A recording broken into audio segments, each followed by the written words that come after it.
Hyvät kuulijat, isänihän oli hyvin voimakastahtoinen tupakkamies omassa nuoruudessansa. Hän poltteli huntteria hyvin tiiviisti.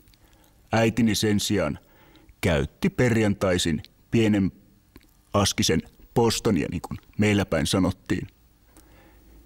Myöhemmin isäni vaihtoi kenttiin. Äitini pysyi Bostonissa sen mitä taisi. Osmo, hei. Mitä? Voisitko please heittää nyt jotain muut juttua kuin tosta röökipoltosta? Kato, kun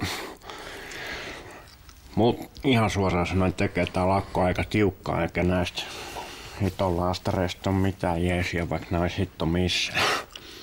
Please. Sorppa. Lähdetään liikkeelle toista kautta siinä tapauksessa. Turkkilainen tupakoi, oi, minkä sillä reksa voi. Turkkilainen tupakoi, oi, minkä sillä reksa voi. Turkkilainen tupakoi, oi. Okei, mä lähden röökille. Ei tästä tuu muuta mitään.